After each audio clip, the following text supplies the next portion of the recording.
लातूरमध्ये सोयाबीन खरेदी केंद्रावर रांगा लागलेल्या आहेत। सोयाबीन विक्रीसाठी शेतकऱ्यांनी रांगा लावल्यात।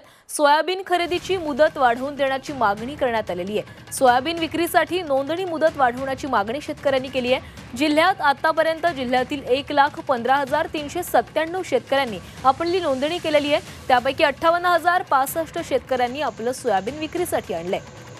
तर याचा आढावा घेतलाय आमचे प्रतिनिधी वैभव बालकुंदे यांनी।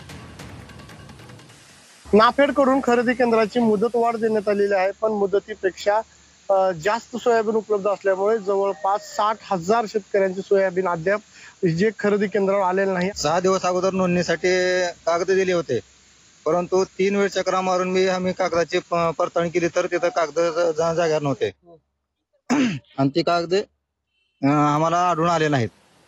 तरी आमचं सोयाबीन घेण्यात यावं। आजपर्यंत 58,000 खरेदी झालेली आहे। अजून 60,000 लोकांची खरेदी राहिलेली आहे। 3च दिवस बाकी आहे।